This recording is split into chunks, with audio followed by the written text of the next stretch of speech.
দর্শক মণ্ডলী, শুরু করছি আমন্ত্রিত দর্শকদের জন্য পর্ব।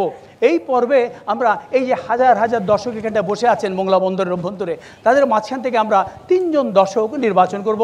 যেহেতু আজ আমরা ঐতিহ্যবাহী পুরাকীর্তি সমৃদ্ধ বাগেরহাট জেলায় এসেছি, তাই এই অঞ্চলের কিছু উল্লেখযোগ্য বিষয় নিয়ে আপনাদের কিছু প্রশ্ন করব।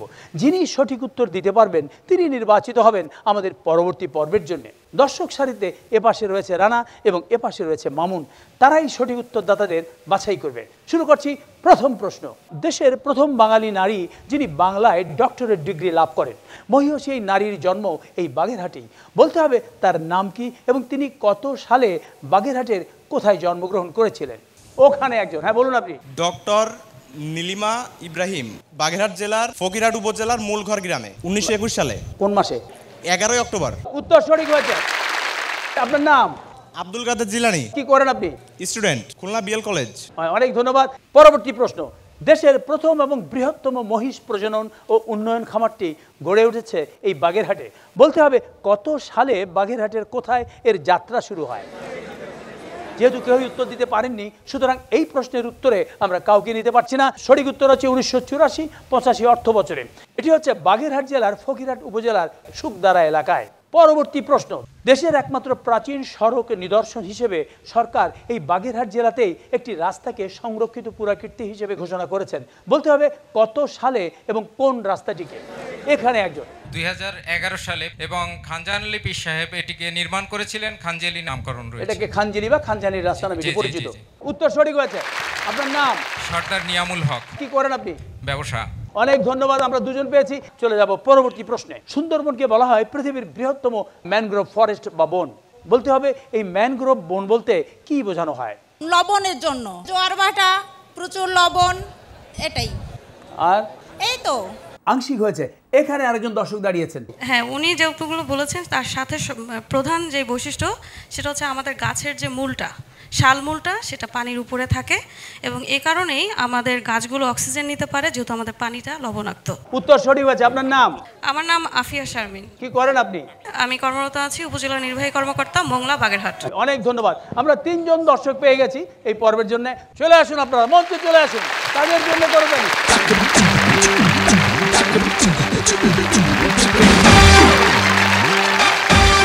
দর্শক মণ্ডলী, এবার আমরা শুরু করব আমাদের দ্বিতীয় পর্ব। এই বাগেরহাটের প্রকৃতির যেমন স্বপ্নীল সৌন্দর্য রয়েছে, তেমনি রয়েছে মনোমুগ্ধকর সাংস্কৃতিক ঐতিহ্য। আমাদের মঞ্চে এই বাদ্যযন্ত্রের আয়োজন থেকে বুঝতেই পারছেন আমাদের এবারের পর্বটি সঙ্গীত ভিত্তিক।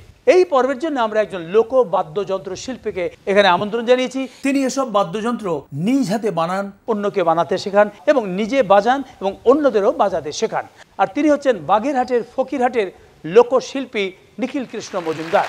আমরা নিখিল কৃষ্ণের কাছে জানতে চাইলাম, নিখিল কৃষ্ণ, আপনি তো সব বাদ্যযন্ত্র আপনার শিক্ষার্থীদের বাজাতে শেখান, আবার বানাতেও শেখান, এর কারণটা কি? ছাত্রদেরও তৈরি করতে শেখাই যাতে এগুলো হারিয়ে না যায়, অর্থাৎ যে যন্ত্র শিখবে তাকে সেই যন্ত্র তৈরি করাও শিখতে হবে। আজকে এই নিখিল কৃষ্ণ মজুমদার এবং তার শিক্ষার্থীরা আমাদের নির্বাচিত 3টি গানের যে কোনো স্থান থেকে বাজাবেন। আর যে গানগুলো আমরা নির্বাচন করেছি তা এই খুলনা অঞ্চলেরই গান। শিল্পী, সুরকার এবং গীতিকার সবাই এই অঞ্চলেরই। গানটির সুর শুনে শুরু থেকে গাইতে হবে। এবার আমরা তাহলে শুরু করছি প্রথম গান।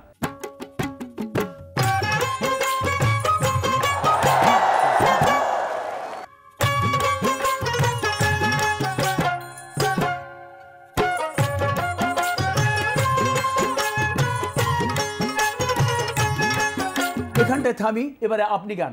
এর মুখটুকু অর্থাৎ স্থায়ীটুকু আপনাকে গাইতে হবে যন্ত্রের তালে তালে। গেল সুতি পারলাম না ওরে সদরুদ্দির মা, খাতি খাতি বেলা গেল সুতি পারলাম না। আমরাও আপনার কণ্ঠে গানটি সুর তাল লয়ে সুন্দরভাবে শুনতে পারলাম না। এবার আমরা এই গানটি 2 লাইন আপনাদের কণ্ঠে শুনি। নাতি খাতি বেলা গেল সুতি পারলাম না, আহারে সদরুদ্দির মা, নাতি খাতি বেলা গেল সুতি পারলাম না। এবারে আমরা দ্বিতীয় গানে যাব। আপনি যিনি মাঝখানে আছেন তাকেই গাইতে হবে। বাদ্যযন্ত্র যেখানে থামবে তারপর থেকেই আপনাকে গাইতে হবে। শুরু করুন।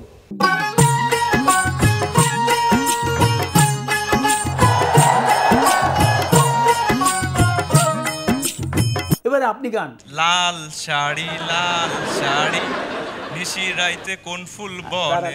অন্তরা না পারলেও গানের মুখটুকু গান আপনাকে আমরা গানের কথা দিয়ে সহযোগিতা করছি। লাল শাড়ি লাল শাড়ি নিশি রাতে যাই কোন বনে। থাক থাক, আপনাকে আর কষ্ট করতে হবে না, এটা গান স্লোগান না। এবার আমরা আসল গানটির 2 লাইন শুনি।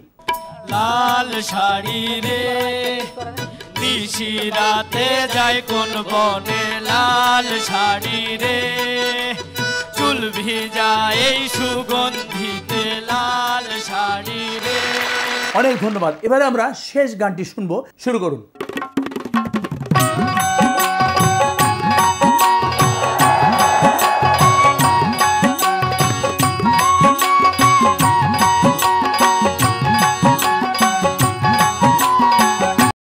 এবারে আপনি গান। ভালো আছি ভালো থেকো, আকাশের ঠিকানায় চিঠি লিখো, প্রিয় তোমার মালাখানি বাউলেরই অন্তরে আমার ভিতরে।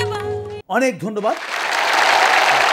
এই গানটি লিখেছেন এবং সুর করেছেন কবি রুদ্র মোহাম্মদ শহীদুল্লাহ, যার বাড়ি হচ্ছে এই মোংলারই মিঠাগালিতে। এবারে ফলাফল, আপনাদের মধ্যে সবচেয়ে ভালো করেছে কে, সেই ফলাফল দেবেন নিখিল কৃষ্ণ মজুমদার।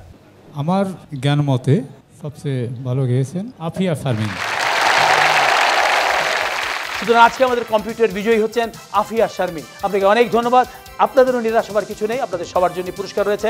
আমাদের কাছে মহামূল্যবান পুরস্কার, এই বই রয়েছে, কেয়ার গিফট সামগ্রী, এছাড়াও রয়েছে পরিবেশ বন্ধু গাছ। এই সবগুলো পুরস্কারে দেওয়া হচ্ছে কেয়া কসমেটিক্স লিমিটেডের সৌজন্যে। এই পর্বে অংশগ্রহণ করার জন্য আপনাদের অনেক ধন্যবাদ। ধন্যবাদ নিখিল কৃষ্ণ মজুমদার এবং তার দল। অনেক অনেক ধন্যবাদ।